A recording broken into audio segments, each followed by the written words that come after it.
Muy buenas tardes a todos. Vamos a dar comienzo a la mesa de microbiología dentro del primer Congreso Nacional COVID-19. Este congreso ha sido organizado por la Sociedad Española de Enfermedades Infecciosas y Microbiología Clínica junto con otras sociedades científicas.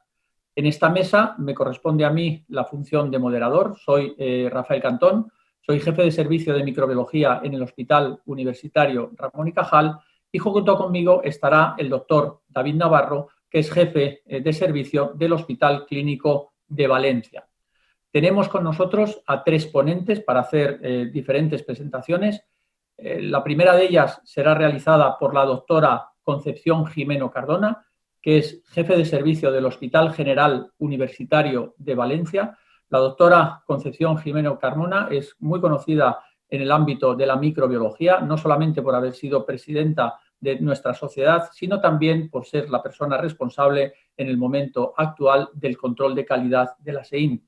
Lo que nos va a contar la doctora Jimeno es, respondiendo al título de su presentación, es el laboratorio de microbiología ante la nueva normalidad, cómo hemos ido cambiando y cómo nos estamos adaptando para poder afrontar el reto del diagnóstico de la infección en los pacientes con COVID.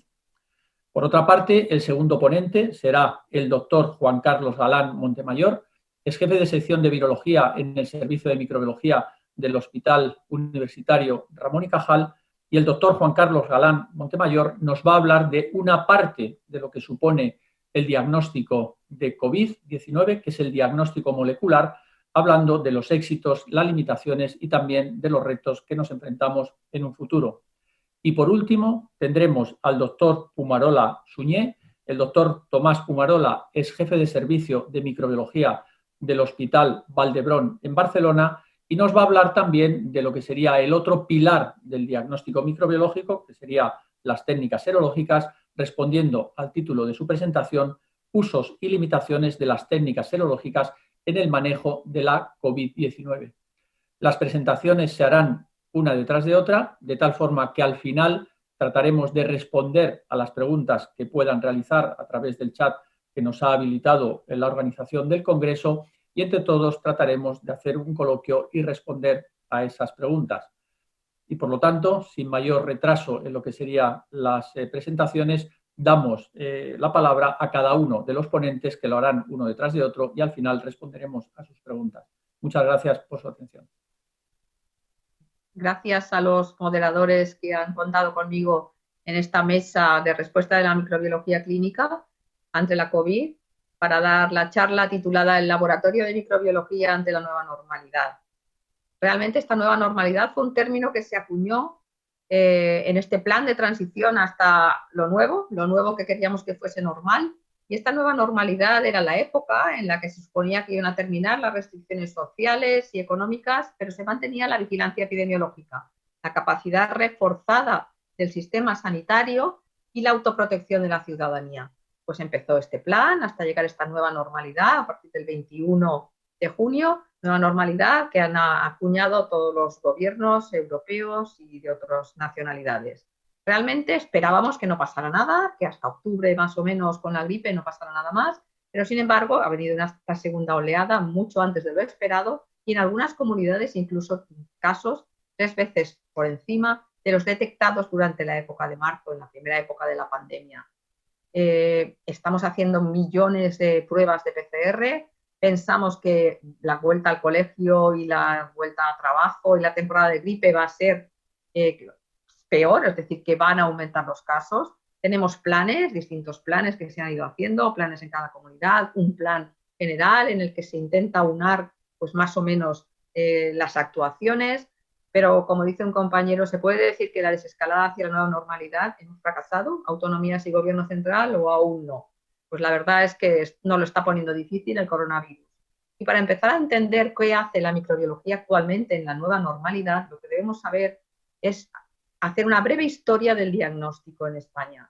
Comenzamos a finales de febrero, donde la PCR se realizaba fundamentalmente en el Centro Nacional de Microbiología, solo en casos procedentes de Wuhan y luego ampliado a China. Cada comunidad autónoma ya llegó un momento en el que empezó a haber más casos, más posibilidades y se tuvo que hacer cada comunidad autónoma designó servicios de microbiología, pero centralizando el diagnóstico. Se declara la pandemia el 11 de marzo, aumentan los casos en progresión geométrica y era necesario montar la PCR en todos los grandes hospitales. Y la segunda parte fue también en los comarcales, cuando ya aquello fue tremendo. Y luego, posteriormente, empezó ya en la segunda parte, ya en el final ya de la primera ola, la toma de muestra en los centros de salud. En algunas comunidades, algunos centros de investigación sin microbiología clínica, pues se capacitaron para ayudar a esta pandemia y luego veremos los pros y los contras de esto. ¿Cómo nos pilló? ¿De qué situación partíamos? Distintas características de los servicios de microbiología. Unos con un horario de atención, con guardias establecidas de 24 horas, 7 días, como nos recomienda el CDC, otros con de 8 a 21, con y sin fines de semana, dependiendo, y otros pues de lunes a viernes de 8 a 15, es decir, sin posibilidades de actuación en muchos casos. Incluso con la cartera de servicios, algunos claramente haciendo PCR desde el principio, otros sin experiencia y la que la han tenido que montar posteriormente. Y la estructura de laboratorio, en algunos adecuada, no muchos, con nivel 3, y en otros, desde luego, sin nivel 3 y a veces sin zonas para realizar este diagnóstico. La nueva normalidad nos ha traído repercusiones tanto en personal, en técnicas, reactivos, calidad, organización y repercusiones económicas. En cuanto a personal, desde luego, tuvieron que contratar microbiólogos y técnicos. ¿Qué es lo que ha pasado?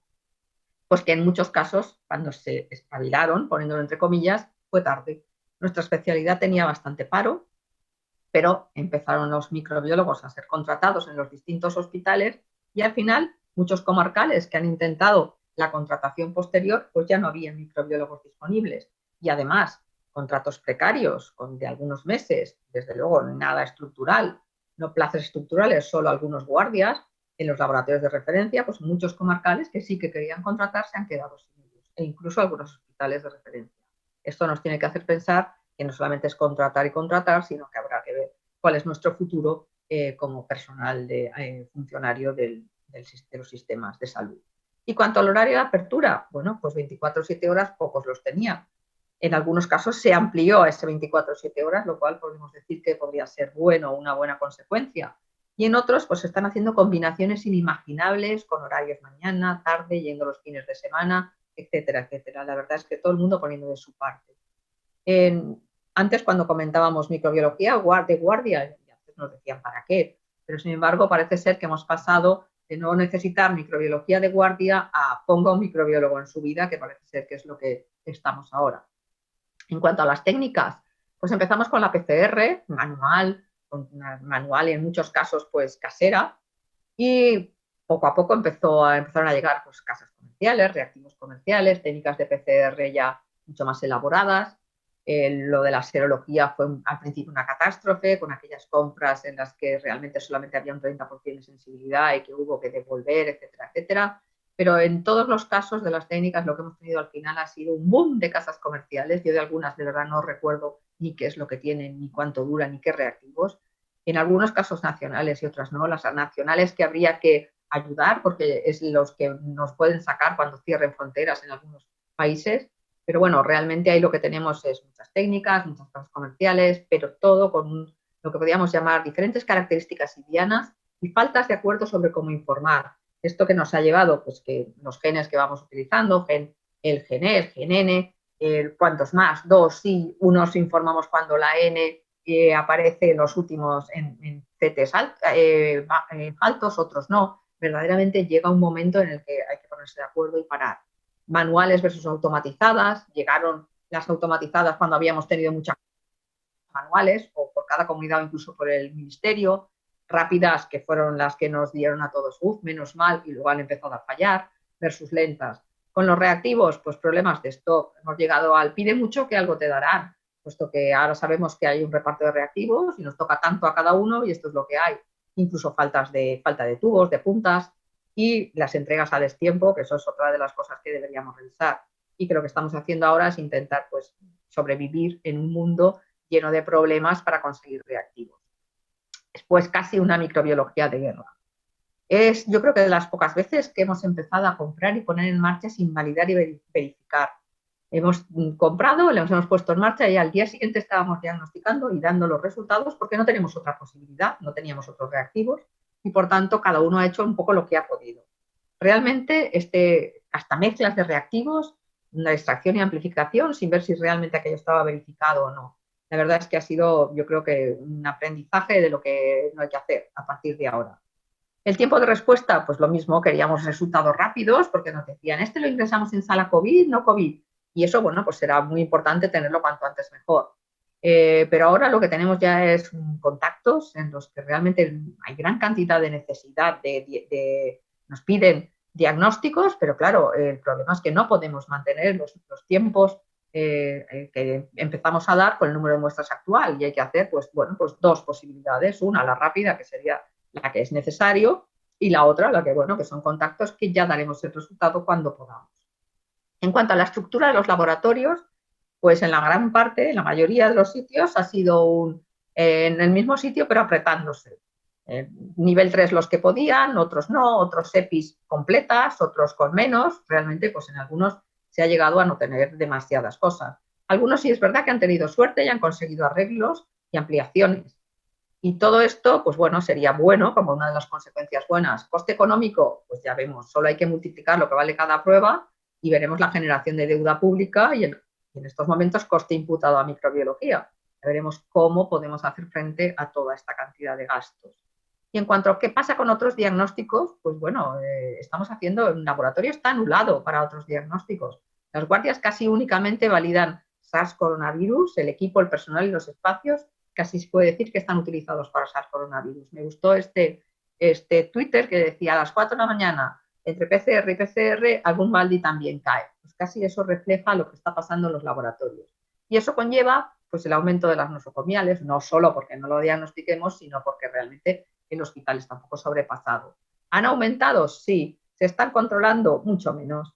Realmente nosotros, por ejemplo, la infección por coronavirus nos ha traído además un repunte de infecciones por multiresistentes, en algunos casos debido claramente a lo que se hizo en el mes de marzo-abril, que fue el aislamiento por cohorte coronavirus y no por otros microorganismos. Y este ejemplo, pues de lo que nos pasó a nosotros, aumento de bacterias multiresistentes, y bueno, también tuvieron un aumento de las infecciones en otros hospitales, como por ejemplo el Torre Marañón, que nos lo comentó muy amablemente Patricia Muñoz.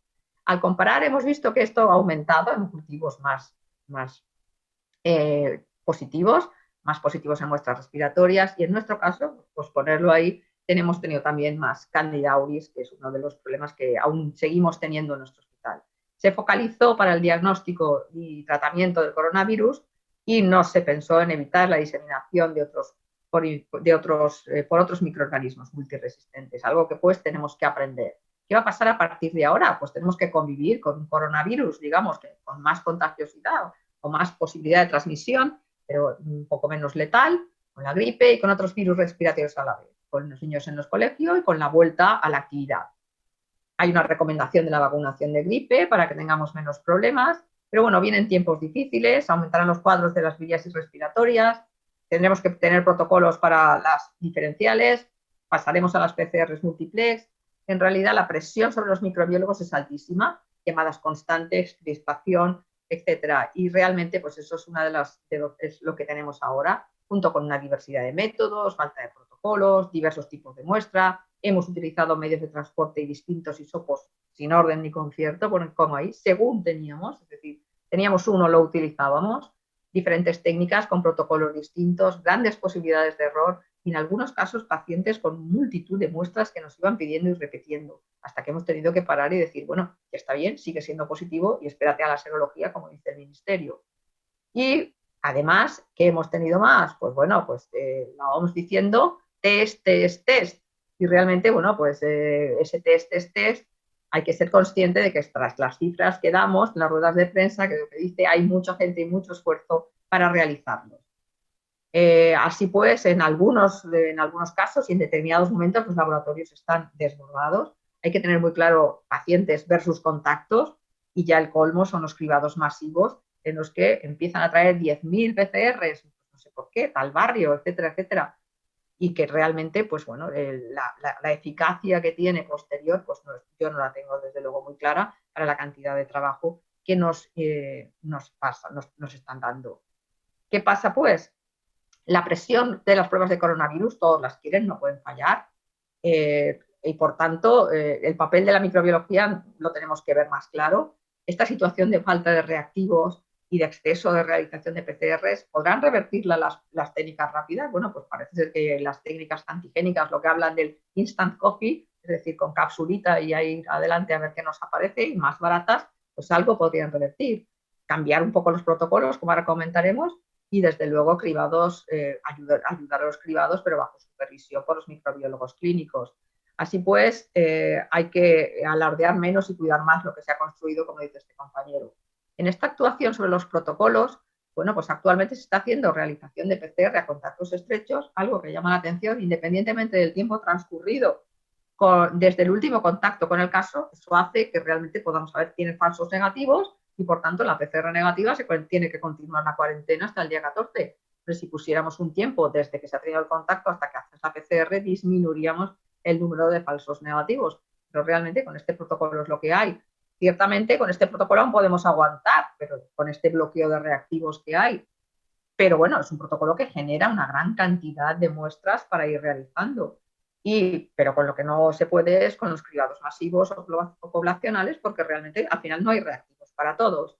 En Estados Unidos, pues el CDC ya ha visto esto y ha dicho que no necesariamente hay que hacer las pruebas a los individuos que están bien, es decir, que aunque hayan tenido contacto estrecho, pues no desarrollen síntomas, dicen que se monitoricen ellos mismos. Realmente esto entra en juego con lo que comentamos sobre los CTs y la carga viral. Es decir, bueno, pues realmente cómo podemos decir que un paciente, es decir, qué técnica vamos a utilizar, porque a lo mejor la PCR es excesivamente sensible para los contactos y sobre todo una PCR positiva cuando han pasado en un asintomático, pues realmente no tenemos claro la capacidad de transmisibilidad o de contagio que tiene ese paciente. Con el estudio del 12 de octubre de Folgueira y de María Dolores Folgueira, pues bueno, y Rafa, pues nos muestran claramente que en los casos en los que el CT no es realmente igual a carga viral, nos puede ayudar a saberlo, pero realmente lo que ellos vieron fue que donde más transmisibilidad, es decir, donde más virus viable encontraron, fueron aquellos casos sintomáticos graves. Realmente esto nos haría plantear, pues realmente qué tendremos que utilizar para estos cribados y ver, posicionarnos en un punto en el que el laboratorio pues no llegue a tremendos bloqueos como tenemos ahora. Podemos decir, pues, ¿qué pasa con la especialidad de la microbiología? Pues la nueva normalidad ha tenido aspectos favorables, realmente. La importancia, la relevancia que se le ha dado, posicionarnos entre otras especialidades. En algunos centros, independencia incluso de análisis clínicos, eso es así. Algunos comarcales han conseguido sobresalir y que los llamen por fin de dirección médica y tengan reuniones directamente con la consellería ellos. En otros casos, pues no ha sido así. Pero bueno, algo se ha conseguido y hay desde luego alguna repercusión, que no ha sido todo lo favorable que debería haber sido. En algunos, pues eso, lab solo importa el coronavirus, la repercusión mediática, pues igual no ha habido la visibilidad en los medios que tenía que haber habido. Pues en algunos casos llaman a gente que realmente no son microbiólogos, los microbiólogos parece que no somos muy mediáticos. En otros casos, la toma de muestra, o sea, hacer una PCR es esto, ¿no? Tomar la muestra. Se confunde tomar la muestra con hacer PCR. Y bueno, y lo peor de todo es que parece que cualquiera puede hacer nuestra función. De algunas decisiones de la Administración, pues bueno, realmente la capacitación que se hizo por el Ministerio de Ciencia de los investigadores, sin contar con la coordinación de los microbiólogos clínicos, no tenía mucho sentido tal y como se hizo. Se podía haber hecho muchísimo mejor en coordinación con los servicios de microbiología. Los privados que están diciendo ahora que nos ayuden, los privados, no sé yo si es que ellos no van a tener bloqueo de reactivos. Realmente, ¿qué es lo que nos ha traído esta nueva normalidad? La capacitación de la adaptación de los laboratorios. Estamos mejor preparados ante emergentes y reemergentes. Una demostración clara de la necesidad de evaluar las técnicas diagnósticas, así como de la calidad de la acreditación de las mismas. El renacer de la microbiología como especialidad. Veremos cómo vienen ahora los nuevos MIRES y que hay que ponerse las pilas para reinventarse. Esto es fundamental. Desde luego, lo más importante es el replanteamiento de la microbiología para dar servicio a la sociedad en momentos críticos, pero sobre todo con visos de mantenimiento en el futuro. Muchas gracias por invitarme a participar en este Congreso Nacional sobre el COVID, que aúna los intereses de muchas disciplinas, como se refleja en la presencia de tantas sociedades científicas que avalan este Congreso. En el primer mes de este año, nos trajo la epidemia que tantas veces habíamos predicho, pero que no hemos sabido ver ni valorar. Del 31 de noviembre, del 31 de diciembre del 19 al 31 de enero del 2020, el momento que se declara la emergencia de salud pública, una serie de acontecimientos ocurrieron que permitieron tener algún tipo de herramienta desde el punto de vista del diagnóstico de esta nueva enfermedad, como fue a los 4 días de declararse la agrupación de casos con neumonía, ya había una PCR que sugería la presencia de un posible patógeno en muestras de los lavados bronquiales de los pacientes con neumonía. 7 días después ya se diseña la primera PCR de este nuevo virus ya conocido y 11 días después ya existe la primera PCR descrita por el CDC. Y el mismo día 31, el mismo día que se declara la emergencia de salud pública, ya se comercializa el primer kit comercial para diagnosticar el COVID. Todos partimos de esta referencia, de esta rueda de prensa que dio el director general de Naciones Unidas cuando dijo no tenemos nada más que un simple mensaje: testar, testar y testar, y una vez más, solo un único mensaje: testar, testar y testar, como la única herramienta para parar la cadena de transmisión. Porque realmente, en este momento, ante un nuevo agente viral, no teníamos ninguna herramienta. Cuando él dijo esa frase, estábamos todavía en los albores de la epidemia, que no éramos conscientes de predecir lo que nos iba a ocurrir. Y sin entrar en juicios de valor, realmente si hicieron muchas o pocas PCRs, la realidad es que globalmente el mundo no supo en ningún momento parar esta epidemia y los casos se fueron acumulando y realmente al principio solo tuvimos los test moleculares y por eso la OMS dijo que el único ensayo válido era el diagnóstico precoz. Como insisto, era 31 de enero cuando se comercializa el primer test molecular. Tenemos que esperar hasta abril para detectar el primer test serológico y el primer test de antígeno que puede tener algún impacto en el manejo, en el diagnóstico y manejo de pacientes fue en el 8 de julio. ¿Cuáles han sido los éxitos del diagnóstico molecular frente a la pandemia del COVID? Se han invertido más de 30 billones de dólares contra el COVID-19. De esos, un 12% han sido para mejorar las herramientas de detección y diagnóstico del COVID. Pero una cosa sin precedentes es que durante estos primeros 7 meses, más de 300 test moleculares se han descrito a nivel mundial, de los cuales 192, es decir, más del 60% tienen marcado CE. Aún así, con todo este potencial de test moleculares, hemos encontrado muchos problemas de estocaje y de recibir a tiempo adecuado los suministros para reactivos en los laboratorios debido a la excesiva, a la alta demanda que existían a nivel mundial para detectar el COVID. Otro de los éxitos que ha tenido ha sido cómo hemos podido aumentar poco a poco nuestras capacidades diagnósticas a medida que aumentaba la necesidad de diagnosticar y la presión social en incrementar las tasas de hacer PCRs. Al principio podíamos tardar casi 6 horas en poder hacer 6 o 7 PCRs y ahora en esta segunda ola estaríamos fácilmente haciendo 2.000 PCRs día. Para que nos hagamos una idea, eso es más de lo que se hace en un solo día para el diagnóstico del COVID, es más de lo que se hace en toda una temporada de gripe. Este es uno de los grandes esfuerzos que se ha hecho desde el punto de vista de los laboratorios. Y hay que recordar que según los datos del ECDC, España es a día de hoy el 5º país europeo que más RT-PCR realiza, que siempre estamos discutiendo si realmente España hace muchos o pocos test moleculares. Otro de los éxitos que ha tenido el diagnóstico molecular para detectar COVID ha sido como desde el primer momento la OMS recomendó el diagnóstico basado en más de una diana. Hay que recordar que la mayoría de los agentes virales solo utilizamos una única diana para detectar el virus y aquí desde el primer momento se recomendaron más de una diana según todos los organismos internacionales. ¿Por qué se recomendó más de una diana? Porque del principio se vio que no había ningún gen que era lo suficientemente específico, todos tenían un porcentaje de falsos negativos que podían oscilar entre un 6 y un 28% entre los genes que había recomendado la OMS. A día de hoy sabemos que con todos los genomas secuenciados que hay, aproximadamente un 26% de todos los genomas tienen mutaciones que afectan seriamente a la eficiencia de la PCR. Pero, sin embargo, estudios ya publicados demuestran que la combinación de PCRs simultáneas de dos genes disminuye los falsos fluidos a prácticamente cero. Con lo cual, los falsos negativos que se han descrito muchas veces no dependerán de la técnica de PCR en tiempo real. Entonces, esto nos lleva a una de las limitaciones y los caballos de batalla que ha supuesto las PCRs durante todo este tiempo.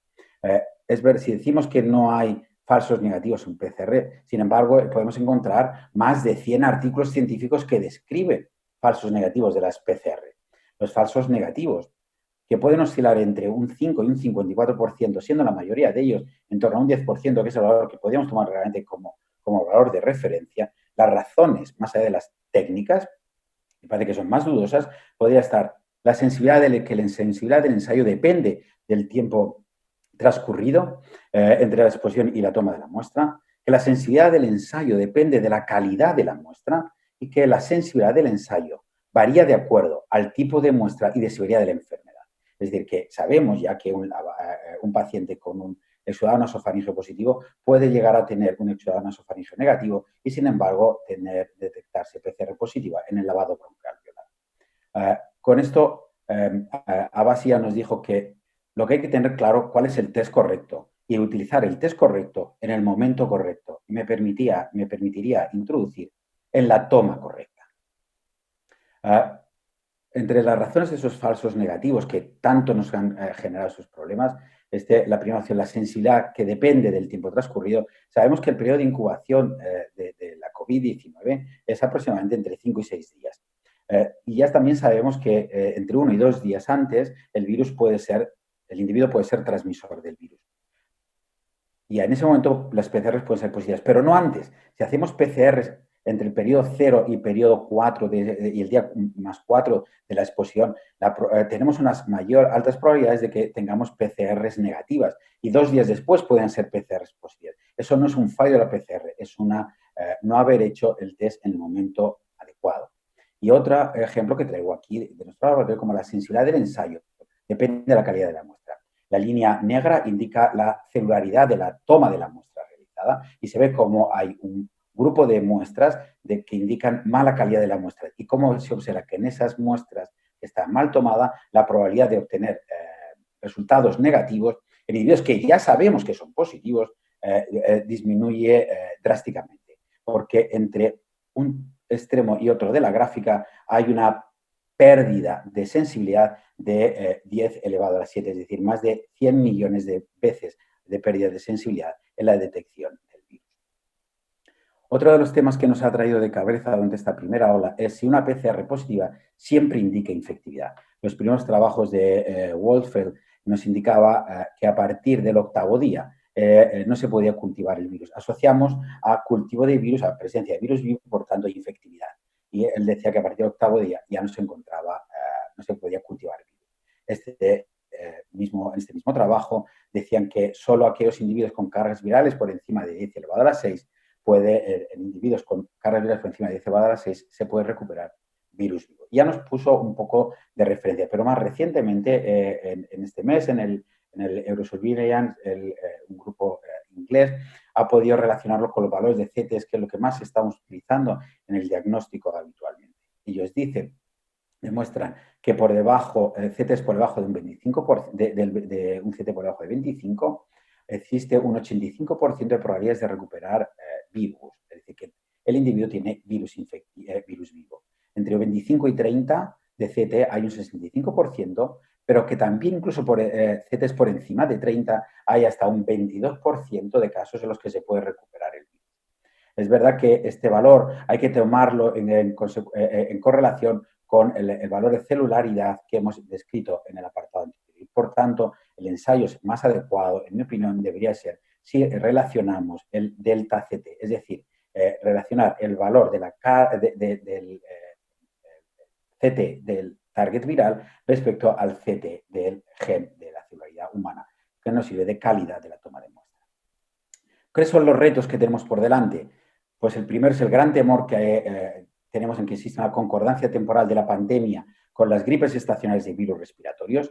Entre la primera ola pandémica y la segunda ola pandémica no hemos convivido ni con virus de gripe ni con virus respiratorio sincicial, pero realmente la perspectiva de una temporada de gripe durante la pandemia de coronavirus genera el temor de que pueda ocurrir una saturación del sistema sanitario y de una gran demanda asistencial, como ya lo viene diciendo algunos expertos. Para ello, el CDC, en previsión, ya la FDA ha aprobado un ensayo del ECDC que ya permite en un único ensayo poder detectar gripe A, gripe B y SARS-CoV-2. Me consta, y muchos de ustedes saben que ya hay compañías que están desarrollando incluso un cuádruple ensayo múltiple donde sea gripe, SARS y virus respiratorio sincicial. Teniendo en cuenta que estos ensayos se van a basar en una única diana y, por tanto, podríamos tener algún problema de pérdida de sensibilidad.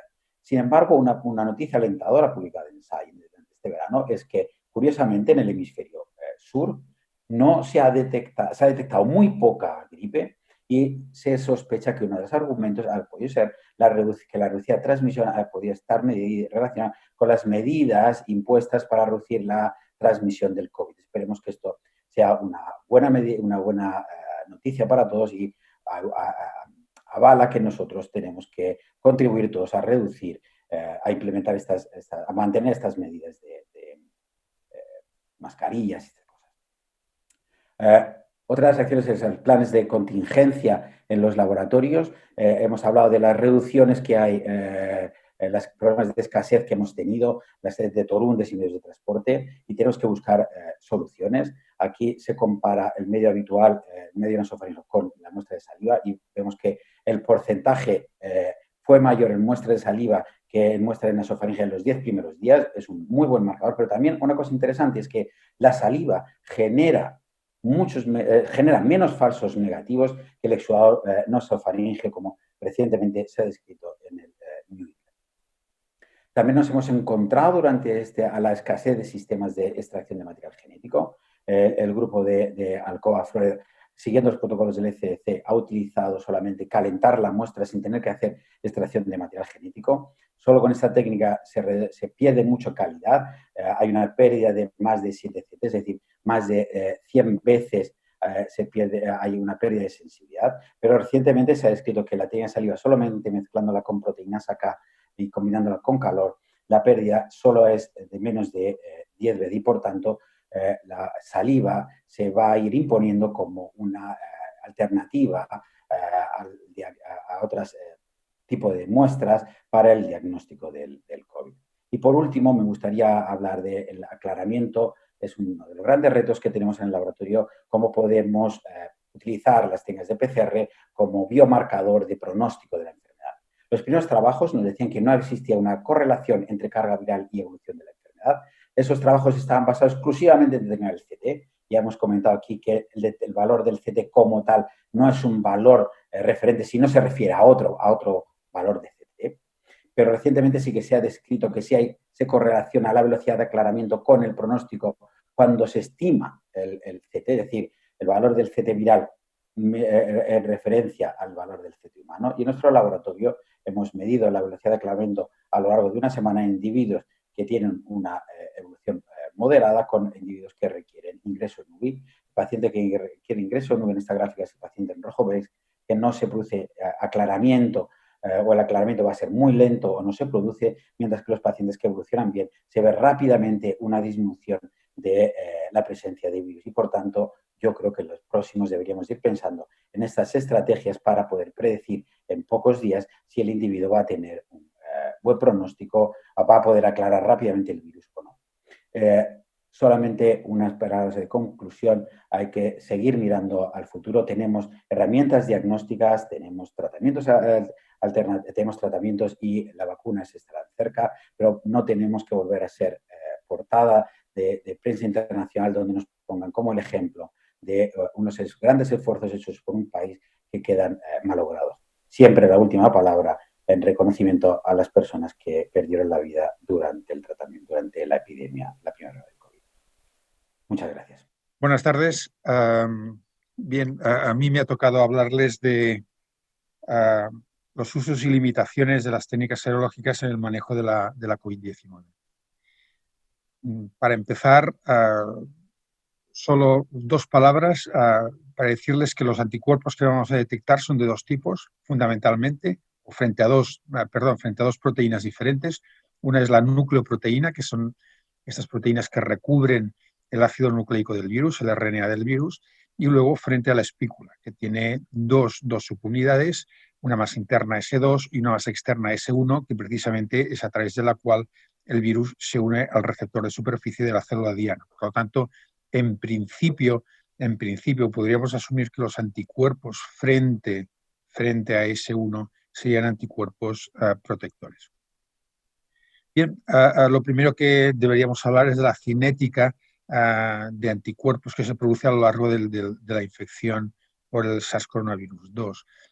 Y es bien conocido que en las fases iniciales lo que vamos a detectar es el RNA del virus en muestra respiratoria, pero que esta detección ya muy rápidamente, al inicio, empieza a disminuir a la vez que empiezan a aparecer los anticuerpos. Esto nos lleva a esta situación que vemos aquí en la tabla, en la cual los anticuerpos totales a partir del día 12 ya se hayan presentes en el 95% de los casos, ¿no? Mientras que el RNA del virus se hallaría presente exclusivamente en el 42,9% de los casos en este trabajo publicado en Clinical Infectious Diseases en mayo del 2020.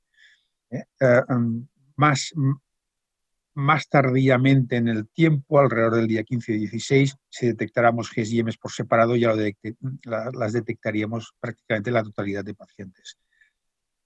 A mí hay una fase aquí que me gusta especialmente, que es al final de la primera semana, en donde todavía vemos que hay una proporción muy importante de sujetos que pueden ser RNA negativos, pero sin embargo, cuando detectamos anticuerpos totales, ya más del 50% van a ser positivos. Por lo tanto, esto es muy interesante, especialmente en puerta de urgencias, donde ya podemos cribar al paciente con un test serológico que es mucho más rápido que la PCR. Lo podemos tener en media hora, la PCR en 5 horas. Esto no obvia al hacer la PCR, pero por lo menos sí permite gestionar de una forma más rápida en puerta de urgencias el paciente y no crear tapones en esta puerta de urgencias. Bien, aquí como vemos en este metaanálisis de 22 estudios y 516 pacientes, prácticamente las IgGs frente a la nucleoproteína y las IgMs frente a la nucleoproteína y las Ms frente a la espícula aparecen, aquí las vemos todas superpuestas, aparecen prácticamente al mismo tiempo. Sí que hay un pequeño retraso en las IgGs frente a espícula en el tiempo respecto al inicio de la infección. Pero lo que es importante es que en la mayoría de situaciones las Gs y las Ms aparecen conjuntamente. Y luego también es interesante destacar que las IgMs pueden perdurar en el tiempo más allá de 60 días. Aquí en este metaanálisis, pues prácticamente el 70% de los pacientes incluidos mantenían IgGs positivas más allá de los 60 días. Bien, esto es la Sociedad Americana de Enfermedades Infecciosas ha publicado recientemente una guía de pruebas serológicas en el 18 de agosto de este año y ellos ya recogen la experiencia de diversos trabajos en el cual prácticamente vienen a constatar lo que ya les he explicado previamente. Es decir, que en la primera semana lo que podemos observar si detectamos anticuerpos totales es que un 50% de los pacientes ya tienen anticuerpos. Si vamos individualmente con Gs y Ms, esto es diferente, con Ms un 33%, con Gs un 23%, y esto va aumentando a medida que va pasando el tiempo. De hecho, ya en la segunda semana con totales tenemos el 94% de positividad, mientras que todavía la positividad es relativamente baja para Gs y para Ms. Otro aspecto muy importante a tener en cuenta cuando hacemos serología en los pacientes de COVID-19 es que la respuesta de anticuerpos es diferente entre los pacientes que han hecho un cuadro grave de los que hacen un cuadro leve, especialmente en los primeros 14 días, como vemos en este trabajo publicado en Nature Medicine, y que luego tiende a igualarse en el tiempo. Pero, sin embargo, lo que también estamos constatando recientemente es una pérdida rápida en muchas ocasiones, especialmente en los casos leves o en los casos asintomáticos, de la respuesta de IgG. Por ejemplo, en este trabajo publicado en el 18 de junio, también en Nature Medicine, vemos como prácticamente el 40% de los pacientes o de los sujetos que han hecho una infección asintomática pierden las IgGs durante la convalescencia. Por lo tanto, esto es algo a tener en cuenta también cuando realizamos la serología. Eso también lo hemos visto, por ejemplo, en el estudio que ha hecho el Ministerio de Seroprevalencia en la población española, en donde en todos aquellos sujetos que habían tenido una PCR positiva más allá de los 14 días, que hacía más de 14 días que habían tenido una PCR positiva, en primera ronda el 88% eran seropositivos, mientras que en segunda ronda estos mismos sujetos, tan solo el 76,6% se mantenían seropositivos y en tercera ronda el 74,2%. Cuando esto lo llevamos, todos estos conceptos los llevamos a cómo se comportan los diferentes reactivos de diagnóstico, y aquí vemos un listado, la mayoría son técnicas de inmunocromatografía o de lateral flow, lo que vemos es una gran heterogeneidad en la calidad de estos reactivos, donde existe una cierta homogeneidad, especialmente en la primera semana, porque la mayoría son negativos, o más allá de los 15 días, porque la mayoría son positivos. Pero en esta franja intermedia, donde yo creo que la serología tiene una participación muy importante y nos puede ayudar mucho en el diagnóstico, porque como ya he dicho antes, podemos encontrarnos con PCRs negativas, pero con serologías positivas, vemos como aquí la calidad de estos reactivos es muy heterogénea y de hecho muy pocos son capaces de detectar positividad en esta franja de tiempo.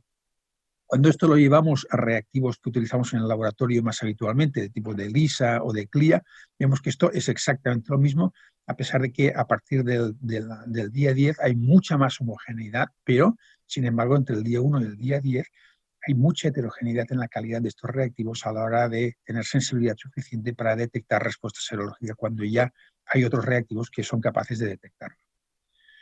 Claro, cuando vemos este tipo de evaluaciones de la FDA, como está aquí publicó en mayo el 11 de mayo, donde las sensibilidades son magníficas para la gran mayoría de reactivos, bueno, esto hay que tener en cuenta que esto se hizo o se hace en pacientes sintomáticos ingresados en el hospital. Pero cuando esto lo llevamos a pacientes paucisintomáticos con cuadros clínicos leves, como es en este caso en profesional sanitario que había estado confinado en casa por haber estado infectado, por tener PCR positiva y que retorna al trabajo, aquí vemos como la sensibilidad, más allá de los 15 días de la PCR positiva, vemos como las sensibilidades ya son muy diferentes a lo que veíamos antes con el sujeto sintomático y hospitalizado. Sin embargo, las especificidades suelen ser, por regla general, bastante buenas. De hecho, la reactividad cruzada, nosotros, en nuestra experiencia probando sueros de años anteriores, no tiene reacción cruzada con otros coronavirus estacionales. Sí que hay muchos trabajos que detectan reacción cruzada con el coronavirus del SARS del 2003 o con el coronavirus del MERS. Pues bien, esto es algo que en nuestra área geográfica en principio no debería preocuparnos. Sí que hemos observado reacciones falsamente positivas, especialmente cuando hacemos solo IgMs, en procesos reumáticos, en enfermedades autoinmunes, en síndromes mononucleósicos, etc. Pero a pesar de esta elevada especificidad, lo que no podemos olvidar cuando estamos utilizando estos reactivos de serología es que con prevalencias como la que ha demostrado el Ministerio del 5% en la población española y con especificidades del 98%, nuestro valor predictivo positivo no supera el 72%. Por lo tanto, esto es un hecho que hay que tenerlo en cuenta a la hora de aplicar este tipo de técnicas en población que todavía hoy en día tiene una baja seroprevalencia. Bien, por lo tanto, ¿cuál va a ser la interpretación de la serología según los diferentes escenarios? Pues bien, aquí yo les planteo en esta diapositiva 3 escenarios. Una es el paciente sintomático PCR negativa, por lo tanto, en el ámbito del diagnóstico, o también en el paciente asintomático PCR negativa, pero que es contacto de caso. Y luego también el estudio de brotes. Luego les comentaré por qué pongo aquí el estudio de brotes. Bien, por lo tanto, cuando esta serología realizamos GIM negativa, pues bien, no hay respuesta a anticuerpos demostrada. Puede ser por una toma de suero precoz y deberíamos repetirlo a los pocos días, ¿no? Estamos hablando de un paciente sintomático PCR negativa o asintomático contacto. En el caso de IgMs positivas y IgGs negativas, pues bien, es una confirmación de caso, podría tratarse, y no es infrecuente, un falso positivo de la IgM. Valdría la pena repetir la serología para demostrar la positivización de las IgGs en el tiempo. A pesar de que, como ya he dicho anteriormente, prácticamente las Gs y las Ms aparecen conjuntamente. En el caso de IgM positivo o negativa y la IgG positiva, sería una confirmación de caso con infección resultado en proceso de resolución. Si lo que hacemos en el laboratorio son IgGs totales, pues bueno, en el caso de que estas fueran positivas, lo que solemos realizar es una prueba refleja de IgGs para determinar si estamos en esta situación de aquí o en esta otra de aquí, en la cual la IgG sería positiva. ¿Por qué el estudio de contactos? Ese es un trabajo también que ya les he comentado antes, de abril del 17, que estudian 164 contactos. Con PCR es un brote, con PCR fueron 16 PCRs, de los 148 PCRs negativas, 7 fueron serología por GOM positiva, es decir, esto hace 17, 23, por tanto, una tercera parte se detectaron exclusivamente mediante serología. Por tanto, no olvidemos la serología en el estudio de brotes. Otro escenario es el paciente asintomático que no es contacto de caso, es decir, los estudios de seroprevalencia. Aquí yo personalmente lo que recomiendo es realizar IgGs totales, que si estas son negativas estaríamos en una ausencia de infección previa. En el caso de que fueran positivas, lo que hacemos es una IgG refleja, que si es negativa, citamos a la persona para realizar una PCR para descartar que esté en una infección inicial asintomática. Y en el caso de que las IgGs positivas se considera una infección pasada y resuelta. Otro escenario es la reincorporación de profesionales sanitarios que trabajen con población vulnerable. De hecho, esto lo estamos realizando aquí en Cataluña, en profesionales sanitarios que han tenido un cuadro clínico leve después de 10 días de confinamiento desde el inicio de síntomas. Y si lleva 3 días asintomático, se les realiza PCR para reincorporarse al trabajo. Si esta se mantiene positiva, se reincorpora si la IgG es positiva. En caso de cuadro clínico leve es lo mismo, pero entonces la reincorporación se produce 14 días desde el alta, si lleva 3 días asintomático, y si la PCR se mantiene positiva, con IgGs positivas se reincorporaría también al trabajo. Bien, con respecto a la protección, aquí por cuestiones de tiempo yo no voy a entrar en este tema. De hecho, no tenemos un buen indicador de protección. Cuando el mejor indicador es la seroneutralización, pues es una técnica que es compleja, que es muy costosa, especialmente en tiempo, que requiere mucha especialización y niveles de bioseguridad 3, y por lo tanto no lo podemos realizar en los laboratorios habituales. Y aquí, en estos trabajos, esto está publicado en JAMA ahora el 18 de agosto, vemos cómo la capacidad neutralizante del suero es muy variable dependiendo de los pacientes. Hay sujetos que ni tan solo tienen capacidad neutralizante. Y esto probablemente tiene que ver también el haber padecido un cuadro grave, que suele haber una mayor capacidad neutralizante que los sujetos que han tenido un cuadro leve, que suelen tener menor capacidad neutralizante. Con los anticuerpos que detectamos en las técnicas convencionales de serología, ¿qué pasa con ellos? Bueno, tampoco lo sabemos exactamente. Este es un trabajo del San Rafael de Milán, que ellos encuentran una baja correlación entre los anticuerpos y la capacidad neutralizante del suero, pero también hay otros trabajos como este de la Universidad de California, San Diego, en donde ellos encuentran que existe una buena correlación entre la serología comercial y la capacidad neutralizante. Por lo tanto, todavía yo creo que son necesarios muchos más estudios para saber en qué situación estamos respecto a los anticuerpos que estamos detectando en las técnicas serológicas. De hecho, ese es un trabajo también de Emerging Infectious Diseases que se publicará ahora en octubre de este año, en el cual lo que vemos es que, como he comentado anteriormente, hay sujetos asintomáticos que no desarrollan respuesta de anticuerpos o que la pierden, como son estos casos de aquí, pero en cambio, cuando se estudia la capacidad neutralizante del suero, todos ellos tienen capacidad neutralizante. Por lo tanto, no hay una buena correlación entre lo que detectamos con las técnicas de anticuerpos, la protección. Luego también hay otro aspecto que no me toca hablar de él, que es la inmunidad celular, ¿no? En la cual no tenemos tampoco buenos indicadores fáciles de realizar en el laboratorio. Por lo tanto, en conclusión, ¿cuáles serían los escenarios de utilización? Bueno, no lo he comentado previamente, pero y es bien conocido para la detección de sujetos en fase de convalescencia con plasma hiperinmune, para los estudios de seroprevalencia, los estudios de brotes y de contactos, los diagnósticos de casos de PCR y en puerta de urgencias, como he comentado al inicio, en el desaislamiento de profesionales sanitarios, en pacientes pediátricos con síndrome inflamatorio multisistémico, tampoco lo he comentado, pero parece ser que en estos pacientes pediátricos la serología tendría un mejor rendimiento que la PCR. Y luego queda todavía por ver cuáles son los marcadores de protección y de eficacia vacunal, que todavía no tenemos buenos indicadores en este sentido y que habrá que ver si somos capaces de desarrollarlos en el futuro. Destacar que se desconoce la respuesta de anticuerpos en poblaciones especiales como niños, pacientes inmunodeprimidos y pacientes con enfermedades autoinmunes o reumáticas. Y ya finalmente, solo cuál es la utilidad futura de estas técnicas de serología en dos situaciones. En los casos de reinfección, ¿cómo vamos a interpretar la serología en las reinfecciones? Habrá que esperar a empezar a tenerlas, empezaremos muy rápidamente a tener reinfecciones. Y la otra situación es en un escenario con, bueno, aquí he puesto más del 70%, pero podría ser el 50, 60% de la población seropositiva por infección natural o vacunación.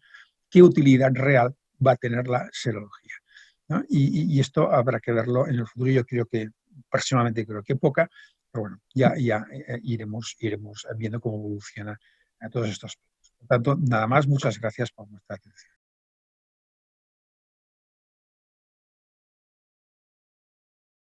Buenas tardes. Vamos a dar comienzo a las presentaciones orales. Hemos elegido 3 de acuerdo con la organización. Sencillamente decir que el criterio que ha imperado es la complementariedad, a nuestro juicio, con las ponencias de la mesa correspondiente, al margen, evidentemente, de la calidad. Eso no significa, evidentemente, que el resto de presentaciones no la tuvieran, la tenían, pero nos hemos visto forzados a elegir 3 y estas son las que hemos elegido. Pedimos disculpas a aquellos cuyas comunicaciones no hemos elegido, evidentemente. La primera, la número 605, lleva como título Impacto de la carga viral nasofaríngea de SARS-CoV-2 en la mortalidad de pacientes hospitalizados con COVID-19. Está firmada por Alberto Nieto Fernández como primer autor y como último autor por Francisco Félix Rodríguez Virigal. El hospital de origen es el Hospital Universitario de Badajoz. Cuando quiera.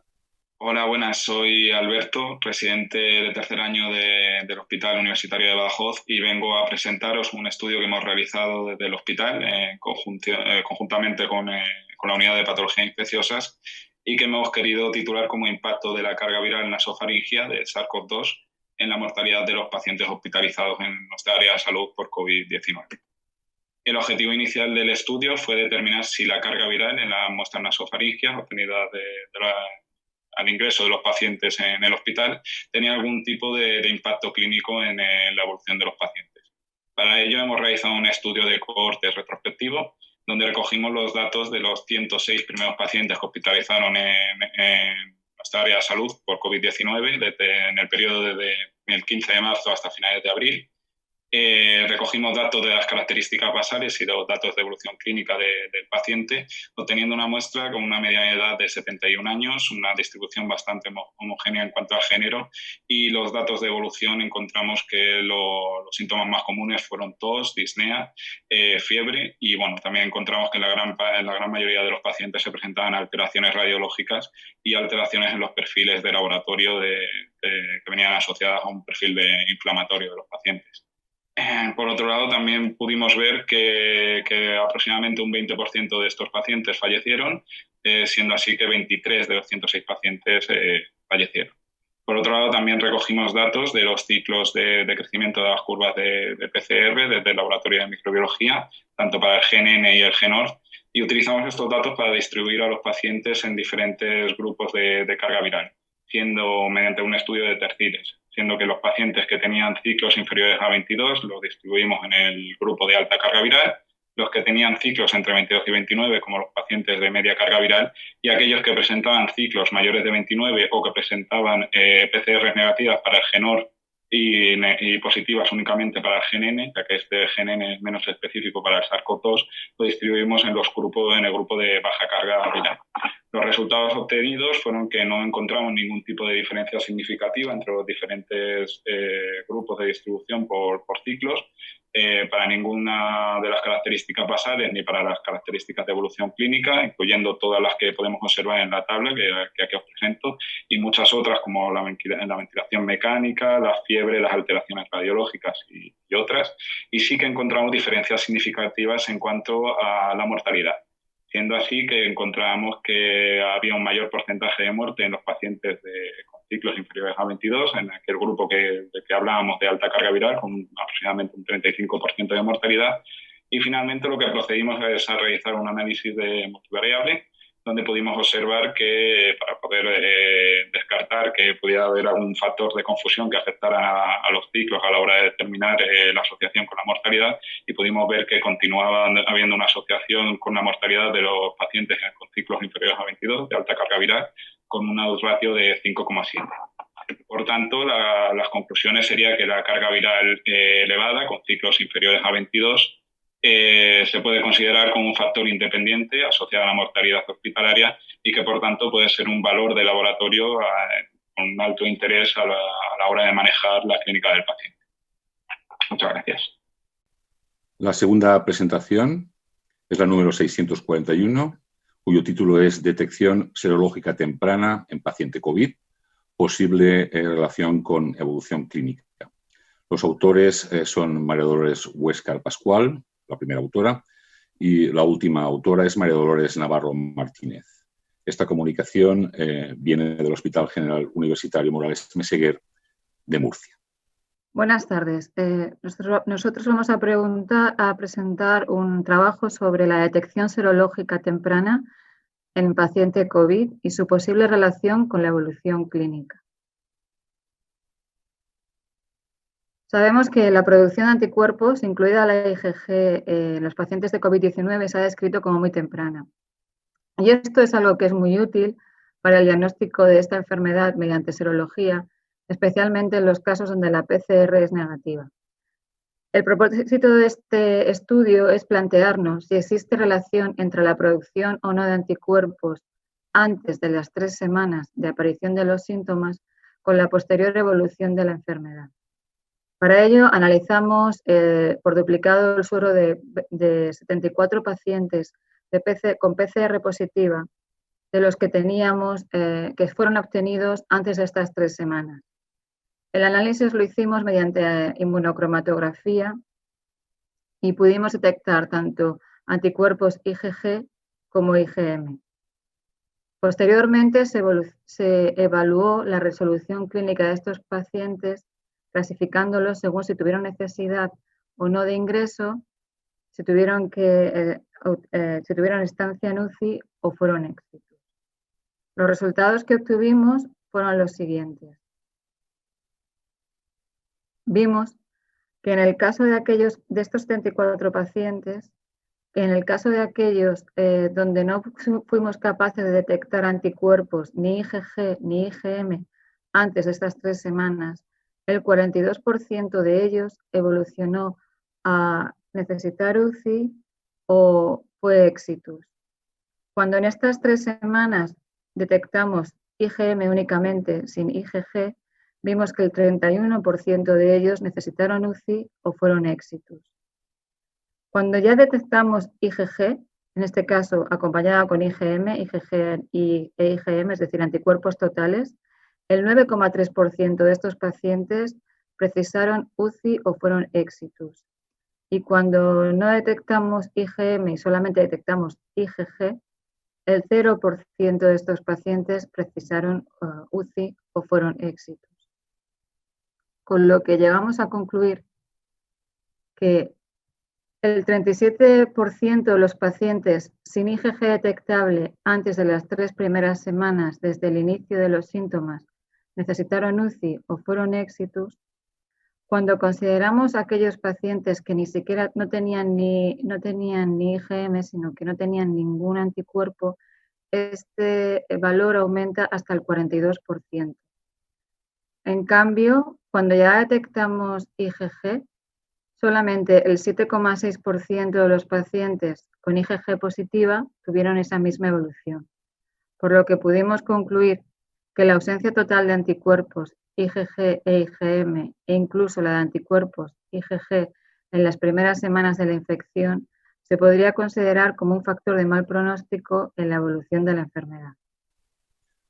La tercera comunicación es la número 573, lleva como título Sample Pooling as an Efficient Strategy for SARS-CoV-2 PCR Screening in Multicenter Study in Spain. Es un trabajo, como su propio nombre indica, multicéntrico. El primer autor es Adolfo de Salazar y el último Federico García. Cuando quieran. Buenas, mi nombre es Adolfo de Salazar, del Hospital Clínico de Granada, y voy a presentar la comunicación Agrupación de muestras como una estrategia eficiente para análisis de SARS-CoV-2, un estudio multicéntrico en España. Quisiera dar las gracias al Comité Científico por elegir esta comunicación como presentación oral. El objetivo de este estudio ha sido evaluar la eficacia de la agrupación de muestras o pooling en comparación con el análisis individual para el diagnóstico de COVID-19, mediante el uso de diferentes plataformas, tanto de extracción como de amplificación.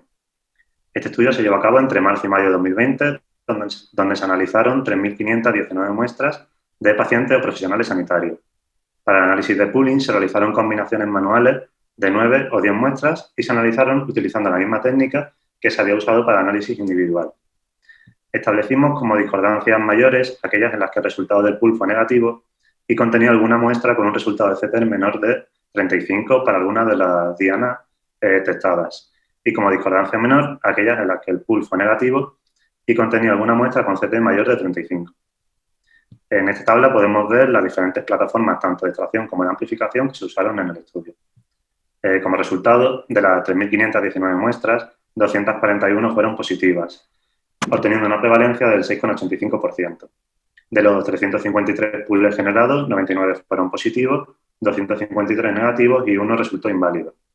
Con estos resultados hubiésemos tenido que analizar individualmente 990 muestras de los pools positivos, más las 10 muestras del pool inválido, por lo que si hubiéramos seguido la estrategia de pooling, en vez de realizar las 3.519 muestras por separado, tendríamos que haber realizado 1.352, lo que supone un ahorro de 2.167 PCR. En cuanto al análisis de concordancia, que es lo que nos interesa para ver si el pool mantiene los valores de sensibilidad y especificidad con respecto al test individual, de los 353 pools obtuvimos un total de 35 discordancias. De ellos 7 fueron discordancias mayores y 28 menores. Si analizamos los datos, teniendo en cuenta solo las discordancias mayores, obtenemos valores de sensibilidad por encima del 97% y valores de especificidad, valor predictivo positivo y valor predictivo negativo mayores del 99%. Si tenemos en cuenta todas las discordancias, la sensibilidad supera el 85%. Además, realizamos un análisis en profundidad de los resultados de CT para comprobar el efecto del pool en 42 pools positivos que consistían en pools de 10 muestras con 9 muestras negativas y una positiva. Tanto las muestras de manera individual como por grupo fueron amplificadas para el gen de la envoltura, de la ARN polimerasa dependiente de ARN y para el gen de la nucleocápside. Como resultado de la agrupación se aprecia una disminución media del pool de en torno a 3 CT para los 3 genes. La diferencia la vemos en esta figura. Esta caída de CT fue responsable de la mayoría de las discordancias encontradas en nuestro estudio y se observaron principalmente en las muestras con señales de menor positividad, siempre con CT cercanos a 40 y en pacientes con PCR previas positivas. No todos son ventajas con respecto al pooling. Las limitaciones que hemos encontrado han sido que hemos tenido que realizarlo a mano, por lo que puede llevar a fallos humanos durante el procesamiento de las muestras, y la falta de trazabilidad a la hora de informar los resultados del pooling, ya que esto tampoco se encuentra automatizado. Y como conclusiones, la creciente demanda de pruebas de SARS-CoV necesita nuevas estrategias que permitan acomodar la gran cantidad de pruebas que se demandan a los laboratorios clínicos y servicios de microbiología clínica, que el agrupamiento de muestras para la determinación de PCR es una estrategia de diagnóstico que presenta en diferentes plataformas, tanto de extracción como de amplificación, excelentes valores en cuanto a sensibilidad, especificidad y valores predictivos positivos y negativos. Y creemos que nuestros resultados pueden ayudar a responder a la demanda real y a la necesidad clínica de las pruebas de SARS-CoV-2, especialmente para el cribado de poblaciones de baja prevalencia. Y quisiera dar las gracias al resto de autores. Gracias.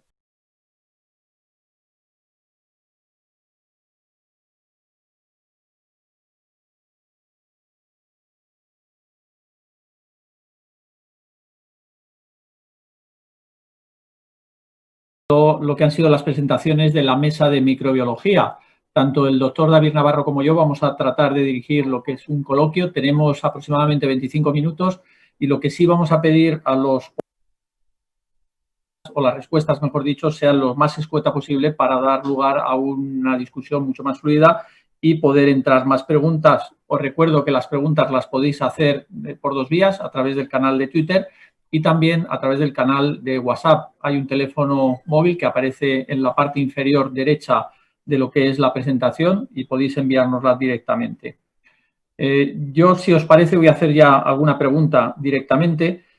Son preguntas muy concretas. Por ejemplo, Alberto Nieto, a ti te preguntan, puesto que se ha hablado de la carga viral, y te dicen, ¿qué validez real tiene hablar de carga viral cuando ésta puede ser tan dependiente de la calidad de la toma en nasofaringe?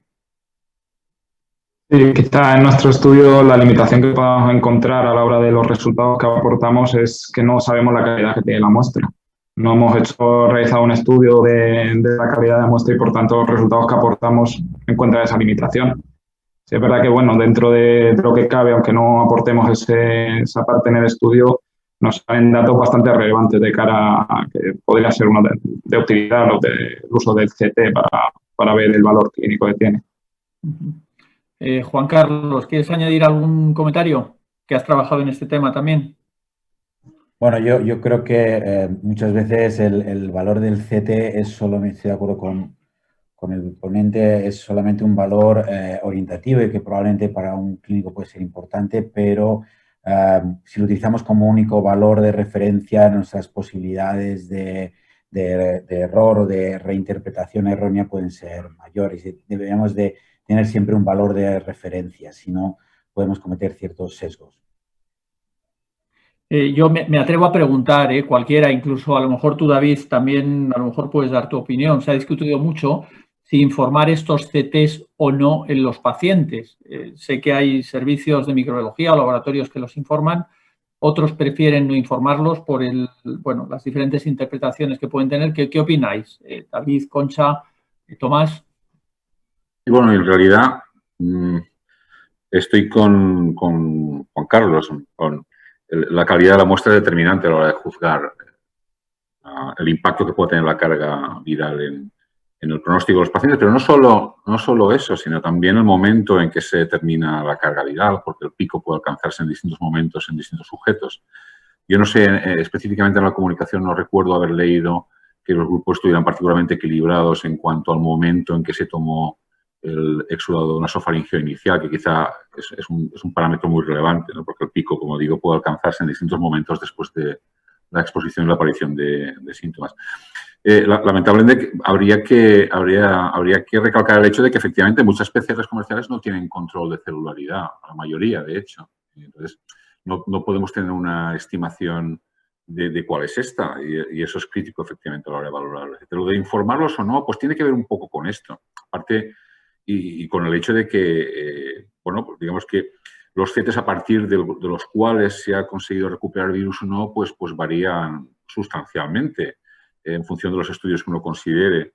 Aunque los CTs, no debemos olvidar que los CTs, aunque varíen de una prueba a otra para un mismo gen, probablemente son colineales, ¿no? Pero en todo caso, pues a lo mejor en el estudio de Wolfer, este primero, CTs por encima de 24, nunca uno podía recuperar virus, pero en el estudio de Lola Folgueira, la gente de Madrid, podían recuperar virus infectivo con CTs más altos, ¿no?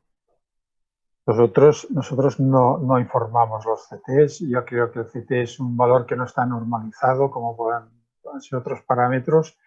Y ya se ha dicho, ¿no? Lo ha dicho Juan Carlos, lo ha dicho David. Yo creo que depende mucho de la calidad de la muestra, puede incluso depender del tipo de reactivo que estemos utilizando. Y gran parte de este baile de CTs que vemos con lo que se puede aislar, lo que no se puede aislar, todo esto está debido a variaciones que pueden ser intrínsecas dentro de cada laboratorio, es decir, es muy difícil luego de comparar estos CTs entre laboratorios. Por lo tanto, es verdad que en un momento determinado el CT puede ayudar, pero de una forma sistemática contestarlos nosotros no lo hacemos porque yo creo que puede llevar a confusión. Nosotros tampoco, y realmente es un dato que es orientativo, pero que no tiene en estos momentos capacidad de poder decir si, vamos, pienso yo, que si es mucha la carga o baja. Realmente, además, como no están muchas de las técnicas claramente bien validadas, etcétera, y como decía antes David, en algunas incluso no hay control interno, yo creo que realmente hay que tener cuidado. Nos puede servir como orientación, pero no es algo, no es un dato como podría ser un valor serológico que está absolutamente validado y establecido. El control de calidad que pasamos hace poco y que realmente vamos a ver las respuestas de cada uno de los laboratorios con sus técnicas y sus CTs, probablemente veamos una gran disparidad en los CTs. Realmente ahora cuando los analicemos pues veremos qué es lo que ha pasado. Muy bien. Bueno, hay varias preguntas, no sé si está recibiendo David, pero hay varias preguntas, todas en torno a los antígenos. Es decir, cuando se planteó la mesa y la estructura de la mesa, evidentemente, bueno, estábamos fundamentados en las PCRs, en las serologías. Yo creo que esto ha ido cambiando durante la última semana y me atrevo a decir que incluso en el último fin de semana, ¿no? Con la aprobación de la FDA y las noticias que han aparecido en la prensa. Entonces, yo creo que sí podíamos contestar o que contestaseis un poco qué opinión nos merecen los antígenos. Si quieres empezar tú, Tomás, incluso María Dolores, Adolfo, Alberto, podéis contestar también, Concha, y si te parece, David, pues tú intervienes cuando quieras. Tomás. A ver, yo creo que el antígeno puede ser de mucha ayuda. En estos momentos estamos expectantes, porque claro, una cosa es la sensibilidad que nos están declarando las casas comerciales. Hay que ver esa sensibilidad dónde la han ido a buscar, porque si la han ido a buscar en el paciente FETEN, pues evidentemente puede llegar a ser muy alta, pero cuando empezamos a utilizar el antígeno en las situaciones, en la realidad cotidiana, donde podemos tener pacientes que solo tienen anosmia hasta pacientes que llegan a puerta de urgencias en diferentes estadios de evolución, pues bueno, ahí hemos de ver exactamente por la sensibilidad. Yo creo que el antígeno en estos momentos puede ser de mucha ayuda en dos situaciones. Una es en puerta de urgencias, porque nosotros en plena vorágine, en marzo, abril, por muy rápidos que fuéramos en el laboratorio haciendo PCRs, ¿no? 5 o 6 horas, que eso es lo mínimo que se podía pensar en ese momento, creábamos un tapón en puerta de urgencias enorme. Por lo tanto, el tener una prueba de antígeno, el que salga positiva, probablemente la especificidad será muy alta, eso permite gestionar el paciente o una parte de los pacientes de una forma muy rápida, independientemente de la sensibilidad, porque luego, si es negativo, ya le vemos la PCR, pero si es positivo, ya lo gestionamos. El otro escenario importante es el de la primaria, el de la asistencia primaria, donde hay que realizarlo en la propia consulta del médico de familia, en la atención primaria o del pediatra, en su caso, y son técnicas muy rápidas que no exigen aparataje ni ningún tipo de formación o una mínima formación previa. Pero aquí el problema que tenemos, y eso lo estábamos discutiendo con el doctor Navarro antes, es de que, por ejemplo, nosotros en estos momentos en Vall d'Hebron estamos recibiendo casi 2.500 muestras diarias de la primaria, de las cuales un 15% son positivas. Eso significa que el 85% restante son negativas. Por lo tanto, si nos encontramos con un cuadro compatible, que el antígeno es negativo en la consulta del paciente, deberíamos hacer una PCR.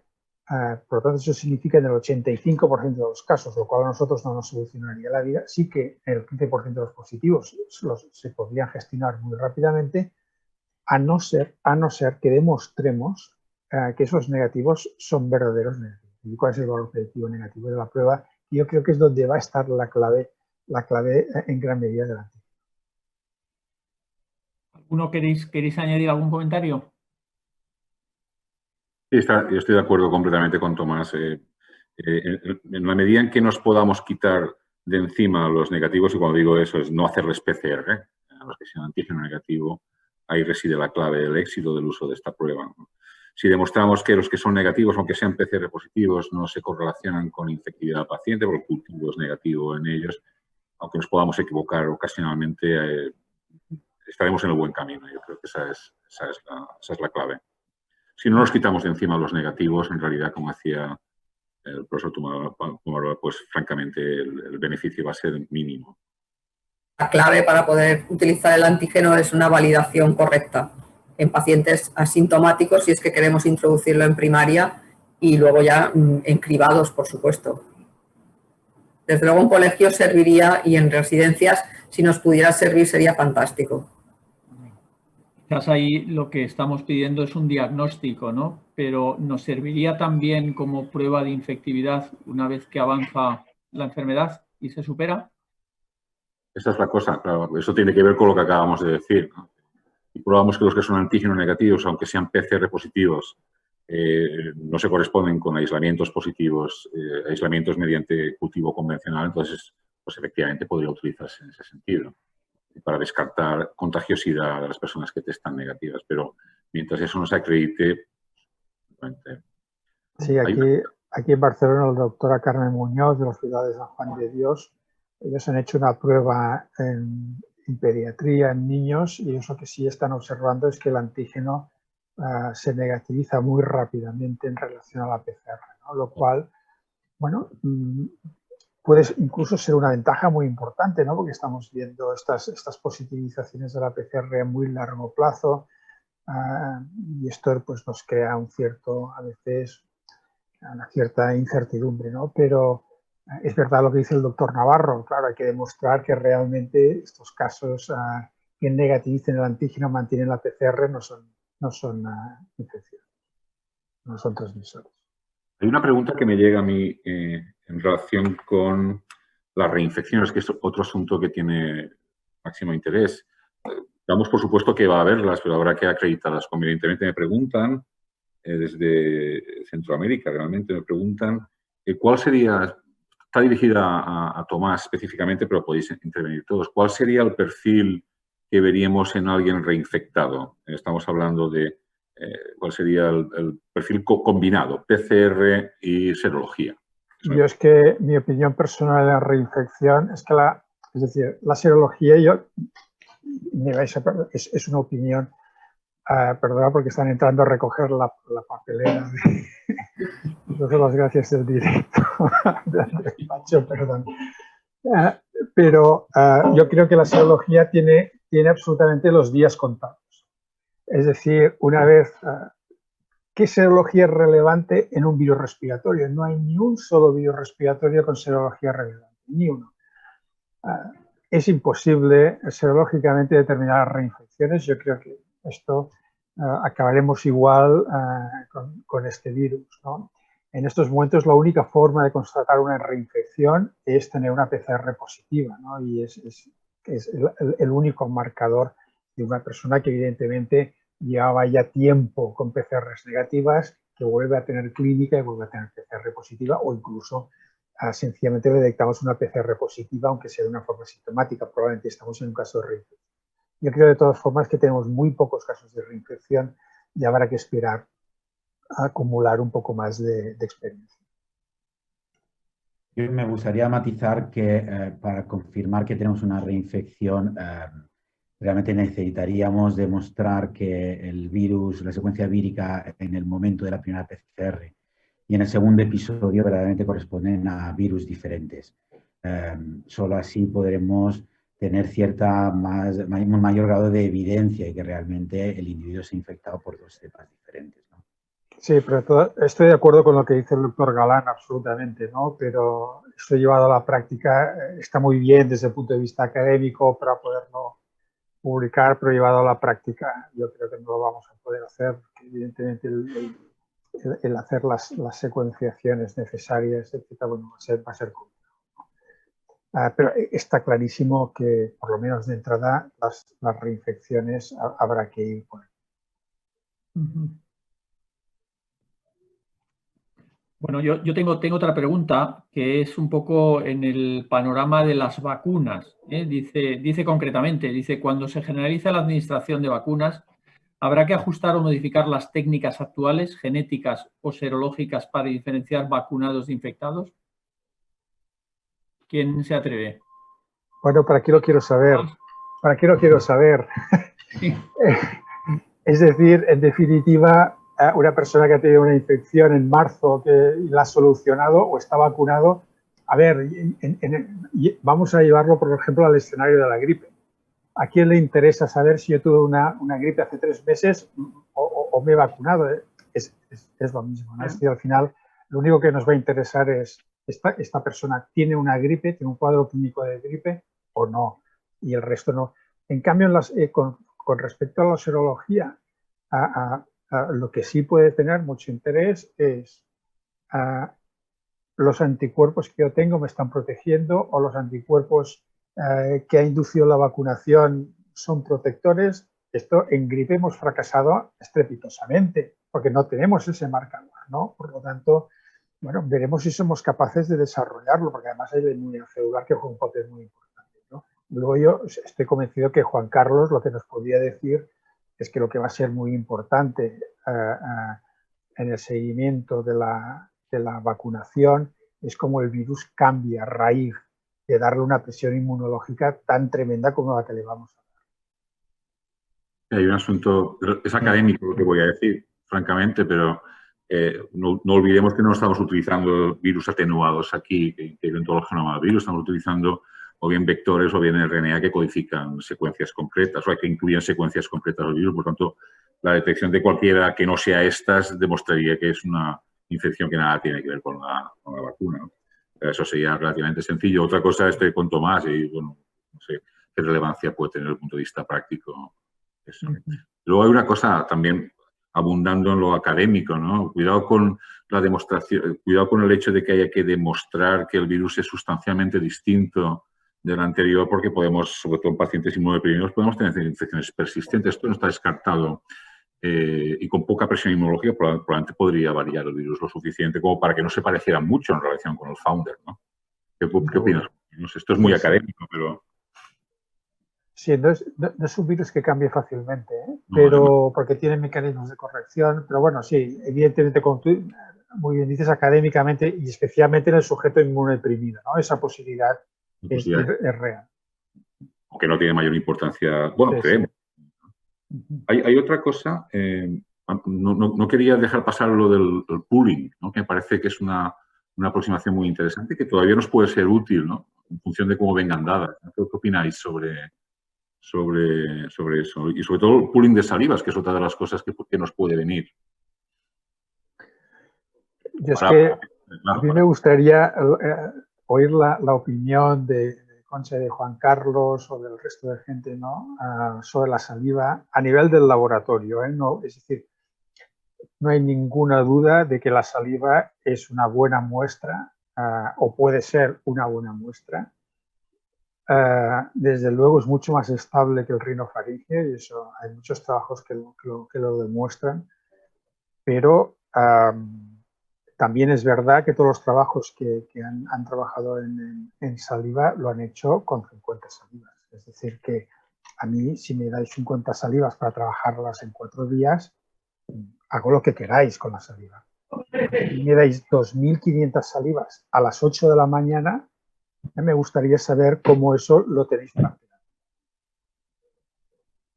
Incluso se hace pooling, ¿eh? Yo creo que es muchísimo más complicado, ¿no? Los botes supongo que tendrían que ser diferentes y bueno, ahí probablemente la innovación en los sistemas de recogida de muestras es importante, ¿no? Pero a mí me preocupa una forma, habéis hablado de la saliva, protocolos asociados con calentamiento. ¿Eso puede tener problemas de bioseguridad después a la hora de trabajar?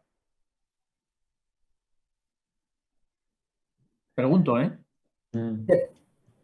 Hombre, lo que tienes que hacer es que, claro, tienes que empezar a trabajar la muestra en condiciones de seguridad, de bioseguridad, en la cabina, que si ya tienes inactivado realmente no es necesario. La saliva todos sabemos que es una muestra que es muy variable, pero que realmente, hombre, útil y fácil de tomar sí es. Y desde luego yo creo que en algunos casos deberíamos plantearnos, pero como tú dices, no puede ser, no es una muestra sencilla como para trabajar con ella y realmente el calentamiento, dependiendo de la temperatura, sí que puede inactivarla. Sí, 95 grados 15 minutos. Por eso nosotros hay trabajos que inactivan. Sí. Sí. Lo que pasa es que también se pierde entre 1 y 2 CTs, eso es cierto, hay una disminución o un aumento, perdón, del CT. Luego hay otro aspecto y que aquí, bueno, yo cuando hablo con la gente del laboratorio, ¿no? Me dicen, bueno, primero que deberían ser en termoblocks porque en baños María se pierde la etiqueta, se pierde la... bueno, es decir, que luego hay que secar muy bien el agua, uno a uno, es decir, no es sencillo, es decir, porque al final estamos hablando, pero cuando lo llevamos a la práctica del día a día, y empezamos con los pequeños detalles, ahí empezamos a tener una infinidad de problemas, ¿no? Bueno, si hay que trabajar en cabina, entonces ya es tremendo porque necesitamos un ejército de personal. Nosotros, de todas formas, lo que estamos intentando evaluar de una forma seria es el frotis nasal. Yo creo que, especialmente en determinadas situaciones, el frotis nasal podría ser de utilidad y, de hecho, los nuevos reactivos de antígeno, lo que van a hacer, la novedad que van a incorporar va a ser el estar validados para frotis nasal, porque yo creo que el frotis nasal es muy fácil de realizar, se puede realizar autotoma, tiene las mismas ventajas y no tiene los inconvenientes, ¿no? Tiene las mismas ventajas del rinofaringeo sin sus inconvenientes y no es una saliva, es una muestra mucho más homogénea que podemos automatizar todo el proceso, ¿no? Por lo tanto, yo confío mucho en el frotis nasal, especialmente en determinadas situaciones, como puede ser, por ejemplo, controles en los colegios.